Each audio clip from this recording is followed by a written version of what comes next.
A paz do Senhor, aqui em nosso canal Cristão Reformado, para a glória de Deus, hoje trazendo o tema Preservação e Transmissão da Santa Palavra de Deus.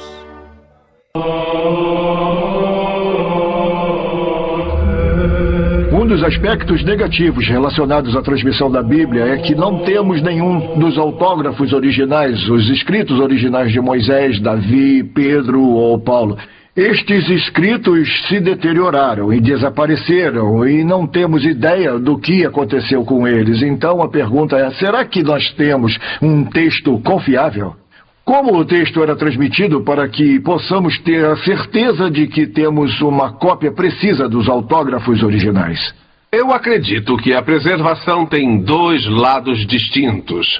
Um lado lida com o texto em si, que, copiando cuidadosamente as escrituras, a integridade ou pureza do texto era preservada. E eu acredito que havia outro lado na preservação, que é preservar a Bíblia como a própria Bíblia. Porque precisamos nos lembrar que muitos destes livros foram copiados em épocas muito difíceis na história do mundo, especialmente da Europa. Então você tem uma ideia com dois lados, a preservação do texto da Escritura e a das Escrituras propriamente ditas. Durante o período medieval, Deus trabalhou para preservar a integridade dos textos das Escrituras e da Bíblia como livro. Através dos calmos e disciplinados monges da ordem monástica, dentro dos monastérios, monges trabalhavam longas horas para completar uma única cópia de um livro. Por volta do ano 480, havia um homem chamado São Benedito e ele desenvolveu uma regra, chamada Regra de São Benedito, para dar estrutura para a vida dos monges. A regra envolvia 4 atividades dos monges. Eram elas: trabalhar com as mãos, fazer trabalhos manuais, ler a palavra de Deus, orar e meditar. Outra regra era seu desejo de aumentar suas bibliotecas. Nós precisamos nos lembrar que nessa época, se você quisesse ter um livro, você não poderia sair e comprar, você teria que achar uma cópia do livro que seria de posse de alguém e essa pessoa teria que lhe emprestar, então você copiaria à mão. E em cada monastério havia um cômodo especial. Esse cômodo era chamado de scriptorium. Literalmente, essa palavra significa quarto de escrever. A propósito, era o único cômodo no monastério em que fazia calor, e o motivo do calor não era para o conforto dos monges, mas para impedir que as tintas congelassem e que as suas mãos ficassem dormentes. Então, nos scriptoria, os monges copiavam as escrituras. Escribas eram artistas. Eles tinham a habilidade, como a de um calígrafo hoje em dia, para escrever de forma bonita e bem legível. De modo que esses calígrafos, esses escribas, copiavam as escrituras. Muitas vezes os monges adicionavam o que chamamos de adendos ou finais do livro.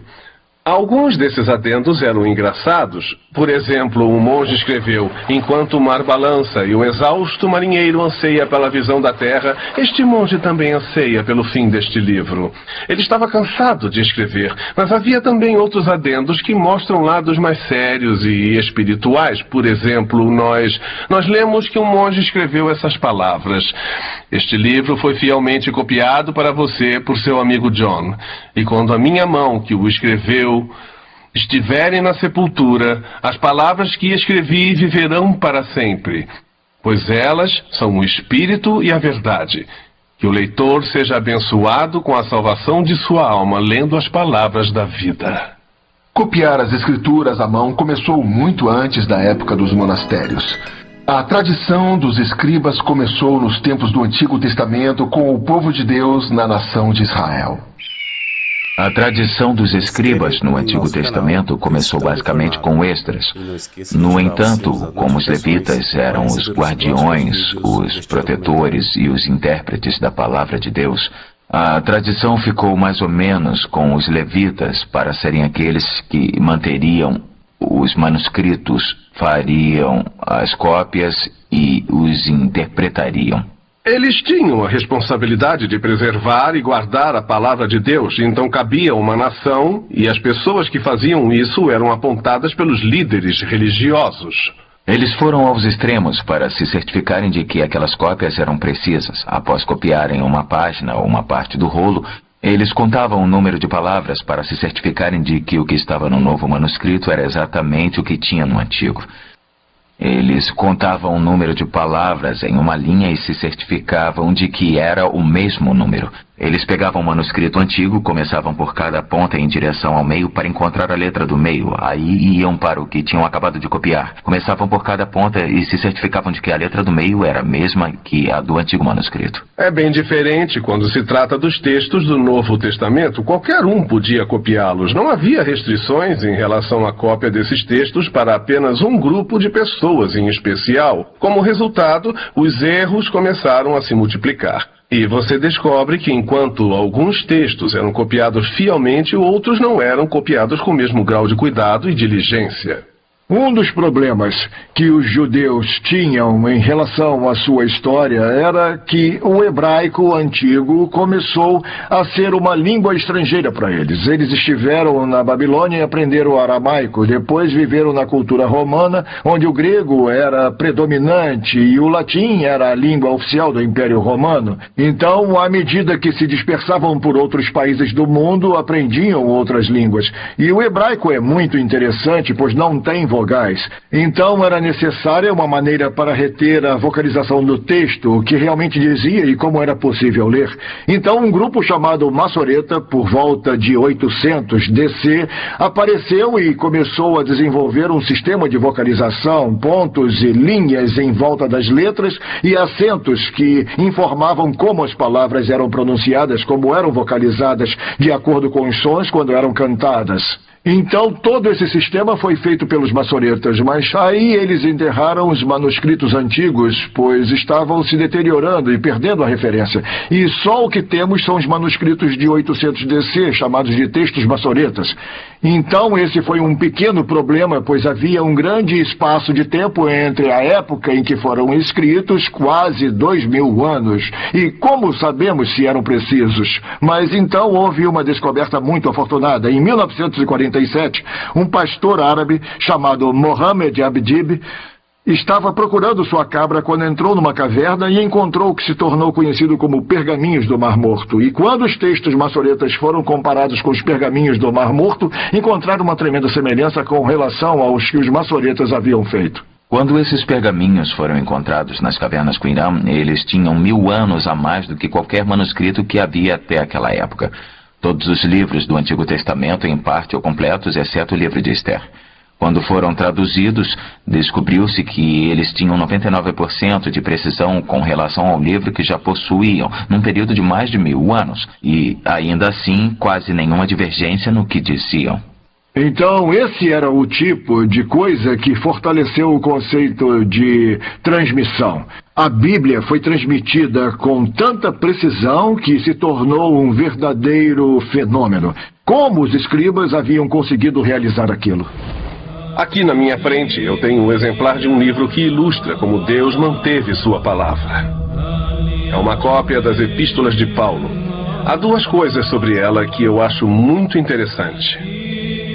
A primeira é a tradição da qual ela veio, e essa tradição é chamada tradição insular. Insular é relacionado à ilha.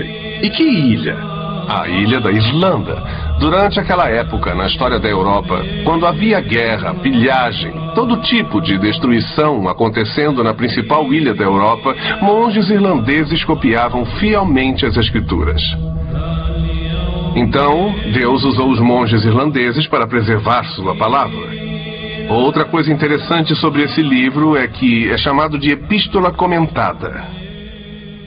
O que quer dizer epístola com comentário. E era um comentário feito pelos primeiros padres da igreja: Agostinho, Jerônimo, Atanásio, Tertuliano e outros. As suas palavras, suas interpretações das Escrituras foram coletadas e então foram colocadas no que chamamos de comentário. O comentário tinha um nome, comentário ordinário. Nesse caso, não estamos falando de um comentário comum ou de um comentário qualquer, mas o comentário prescrito. Essa era a interpretação prescrita das Escrituras. Ela foi unida na Idade Média por 3 homens. O nome deles era Anselmo de Leon e seu irmão Ralph. O terceiro homem se chamava Gilbert, o Universal, e ele era chamado assim, tinha esse cognome, por ter a fama de conhecer tudo sobre tudo. Então esse comentário foi colocado aqui, escrito aqui, nas páginas da epístola, e entre as linhas do texto. Por isso temos uma expressão em português que diz: precisamos aprender a ler as entrelinhas, porque para entender o significado precisamos ler o glossário que é colocado entre as linhas do texto. E essa era a maneira que a palavra de Deus era interpretada na Idade Média. Esse manuscrito mostra, então, como Deus preserva sua palavra. Ele a preservou da destruição e impediu que ela fosse perdida no que diz respeito ao texto.